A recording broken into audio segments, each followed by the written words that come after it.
obviously a lot of respect for, Coach Mack and that team and that program and what they've been able to do the last couple years. As far as this game went, probably the biggest disappointment I told our guys was just our inability to grab loose balls early in the game that really kind of led directly to a couple at-will threes.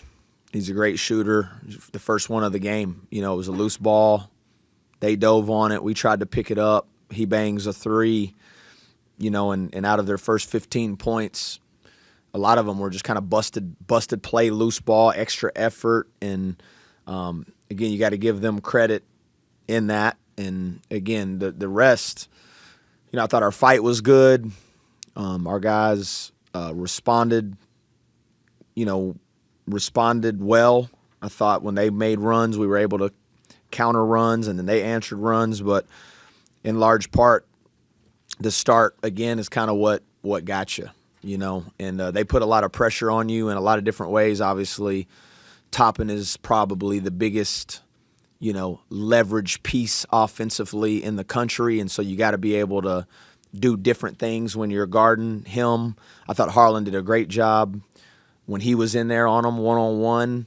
And then when Harlan had those pockets where he needed rest and breaks, you got to be able to do different things with your double-team coverages. Sometimes we executed it. Sometimes we didn't. And when we didn't, they made us pay. So that's how I saw it from my seat. Questions? Russ, I guess just what was it like seeing Grant and coaching against him? Yeah, I talked to him often.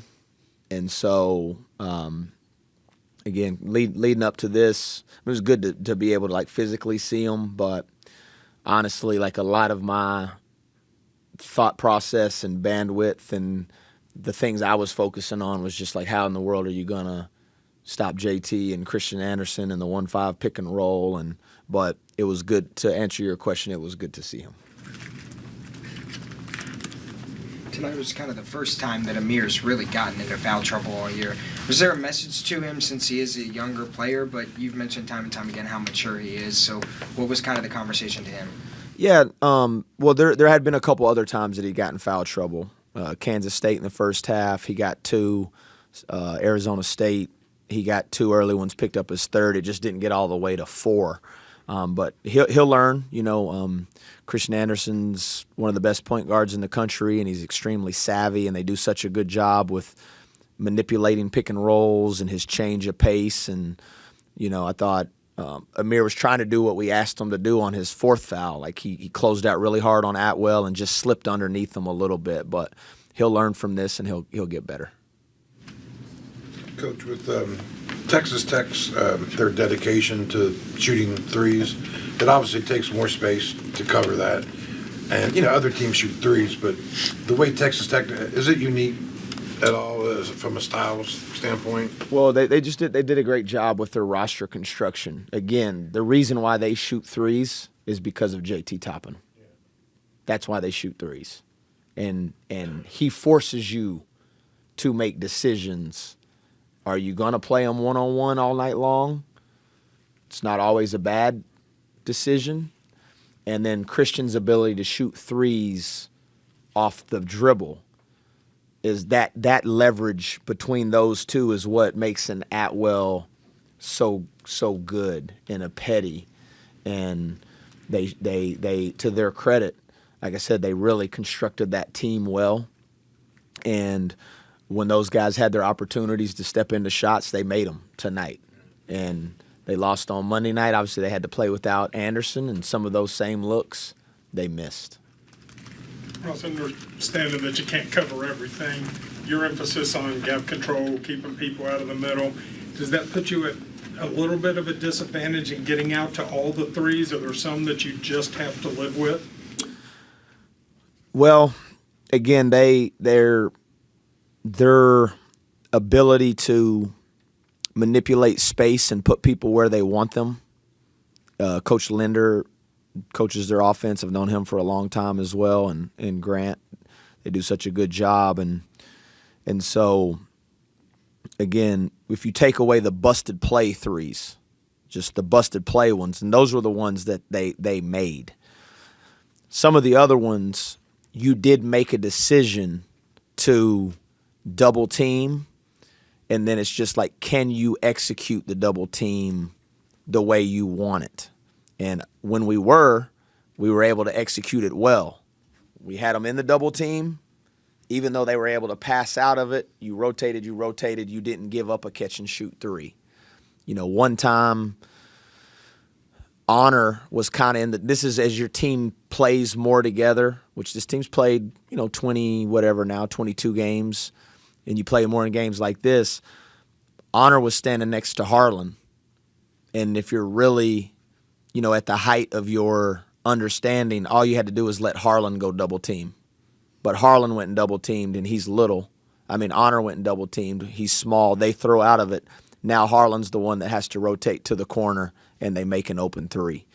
So some of it is you got to be able to execute what you're supposed to be doing, and you have to be, again, when you're playing a team like them and you're playing a player as good as JT Toppin, you can't just do one thing the whole night. One diet of anything you can't do. You got to be able to mix coverages, ball screen coverages. Sometimes you switch, sometimes you don't, and you got to be able to execute it. But it goes kind of back to his question as well. They generate their threes because of the force that JT puts on you. Ross, aside from the opponent, and I'm sure you were looking forward to seeing Grant, but was there any kind of motivation on your part or any thought process to facing him for the first time in forever? No extra motivation, no extra, focus, like none. Obviously had a tremendous opportunity, had a great team coming into your building. Coal rush, which is something we take pride in.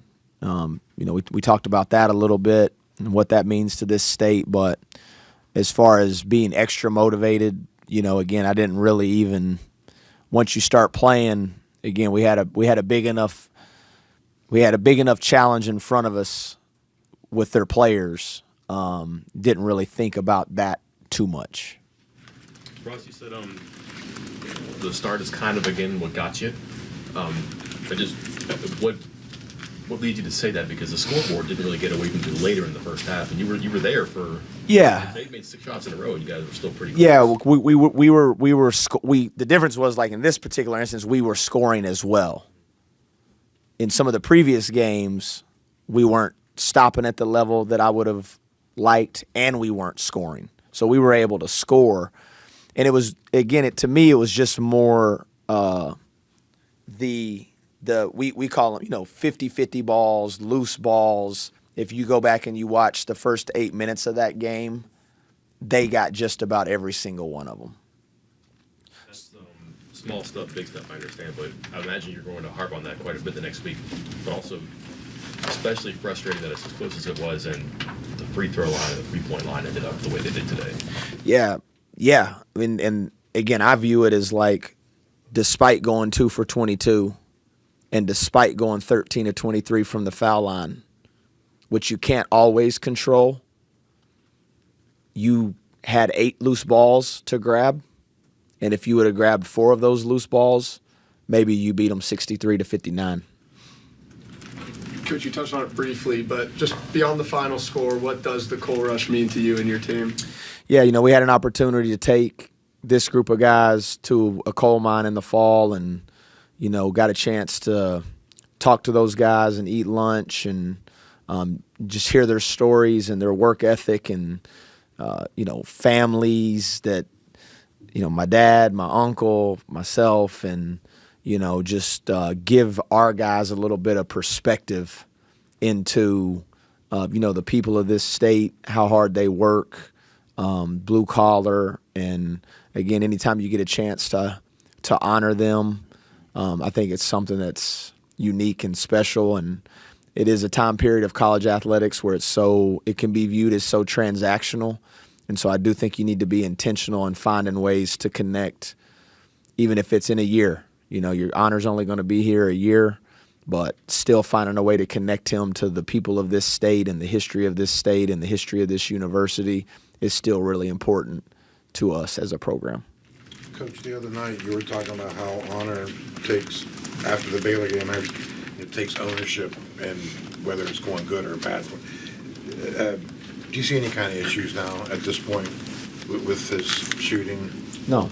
I thought Jalen Petty did a great job on him. He's probably one of the few guys that can run with Honor, and he did a great job. And they were aggressive in their ball screen coverages. And the biggest difference, Honor's been getting guarded the way that he's been guarded lately. He's been getting guarded that way primarily the whole year.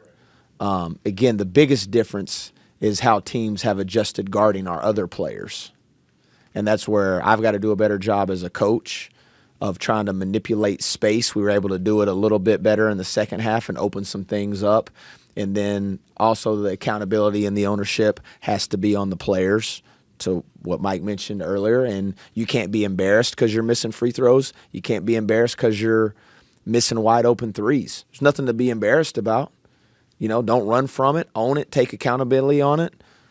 Work on it like you've never worked on it before. And then the next time you're in those situations, you got to lean into it and you got to trust your work. And those guys are doing that. I mean, they are, and so it's not from a lack of effort. I've talked about this before. Somebody may not always want to be level on a ball screen. They may not always want to block out. Those things you usually have to prod and, get them to do it. But when people shoot the ball, they want it to go in the hole, and so, again, I think Honor struggles are also a result of, again, how our other players are being guarded, and that's minimized space out there. And as a coaching staff, I got to continue to do a better job of trying to put people in places that open space up. And then when those other guys get their opportunities, they got to lean into it and they got to take advantage of it. Kind of curious, but I think it was like early in the game, and it might have been Anderson on Huff on that particular possession, but like you trying to bring him baseline around a couple of screens, and it might have been Petty or Anderson, and like you said, he's still right there with them. So you've got to make an adjustment at that point, right? Which is probably where kind of Lorient gets into the game. I mean, well, yeah, and it just wasn't. They did a good job, number 9, Boyne Bay, who's been hurt. He's back now, and that changes them a little bit defensively. And on the baseline runner stuff that you're talking about, particular, there were times that Honor did have an advantage, and he would jump out, and those were some of those times where you'd see Honor throw it to Harlan, and then maybe Harlan with one more to Belo, and you were able to get layups or fouled, but you got to convert them at the line. So even though, again, that's one of those like kind of hidden hockey stats, hidden things, it's like, well, Honor ain't getting the shot and he ain't getting the assist, but he's still impacting winning by his gravity. And then these other guys got to lean into that and take advantage of their opportunities, whether it's at the foul line, whether it's an open three, or, again, if you miss it, go offensive rebound it. Ross, you don't play again until Saturday. How important will this week be just in regards to just kind of working on those 50-50 balls, making shots, free throws, all that? How the importance of that leading into Saturday's game? Yeah, I mean, it's huge. We haven't had our bye yet. A lot of teams have. And so, like we talked to our guys about, we have to take advantage of this week better than anybody else has taken advantage of their bye week. And Central Florida's in a similar situation. They're playing Cincinnati right now, I think, and they too have their bye week. So it's not like you're going to get like a big advantage on your bye week because they have their bye week as well. And we've got to try to win the bye week through a combination of, mental and physical rest, treatment, and continuing to improve as individuals. How did you feel about your guys' effort there down the stretch? You started to close it in there, attacking the paint. What did you think of your guys' effort? Yeah, I mean, I appreciate immensely how hard this group fights. And when things look about as bleak as it could be, they've been able to respond. And, I admire that part about them. But the truth is, you don't want, the goal is to win the game. And you should play hard because that's what you should do. And you got to play better. But I have come to expect, positive responses from this group because they've shown it time and time again. And basketball's crazy. We talked about that going into the last huddle. I'm sure you guys looked at it. I mean, I think Oklahoma was beating Vanderbilt by 21 points with 3 minutes and 53 seconds to go, and it ended up being a 1-point game. So with the foul line, and they missed a couple. Good free throw shooters missed a couple, and that always opens the door for an opportunity to come back. You just got to keep believing that you can come back and you can win. Coach, outside of BYU, you guys have played pretty much all the big dogs now in the league. Collectively, as that group, impressions, thoughts on how to better compete with them in the days and seasons to come? I think the biggest thing that the upper portion of our league has is collective experience, and whether it's Arizona with Bradley and 13 and even the 7-2 kid redshirted, but he was there last year. Obviously, Houston has Uzan and Emmanuel Sharp, who's been in the league forever, Christian Anderson and JT. They've been through this grind before, and the highs and the lows, and that to me is combined with talent is a separator for them. And simply put, those teams have, especially in their buildings, but you got to play good to beat them. You do, and you can't if you're going to shoot as poorly as we did from the 3-point line and the free throw line, then you can't get out loose balled, and you can't not be able to execute when you try to make some adjustments to how you're going to double and where your double's coming from. You got to be able to do those things. And you can do those things because you can control those things. You can't always control a 3 going in. But if we're doubling and then we say we're not going to double, and we double anyways, and one person doubles and no one else knows that you're doubling, and you get a 3 banged on your head, you can't do that. The margin of error is too small against these type of teams. Ross, are you aware of what happened in Cincinnati today? Mess mentioned it. Bryant Messerly mentioned it when we came up here. 20 points. Yeah, I didn't. I was surprised. Kind of leads you to this. You're going to have to do some heavy lifting on the road the rest of the way, which you got to blame somewhere. Doesn't matter, I guess. But you said your team is at its best in its bleakest moments. Kind of set up where it's going to be easy way or hard way, and you're going to have to do it on the road. Yeah, no doubt. We talked about that.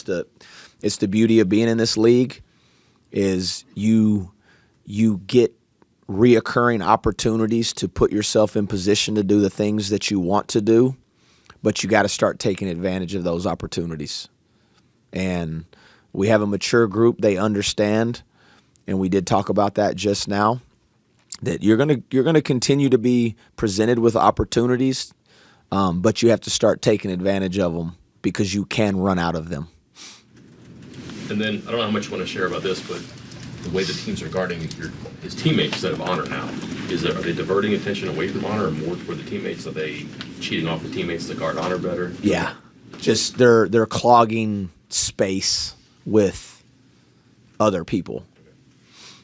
So being near enough to Honor to be a factor, but also... Well, they've always stayed really, really connected to Honor, but they may also have been applying a little more pressure to some of your other players that opens up driving lanes because they get spread out. Now they're staying very connected to Honor, and they're plugging and helping off other guys, and that's where, again, as a coach, I've got to do a better job of trying to manipulate space to use that to their disadvantage. And at times you saw us do that good tonight. Other times we did not. And then the accountability also has to be on the player that you've got to continue to work so that if someone is going to invite you to shoot it, you got to make them pay. DJ was able to make Cincinnati pay, and you win the game. We weren't able to make these guys pay today, and you lose. And sometimes it can be that simple. Coach, thank you. Thank y'all. Y'all be safe.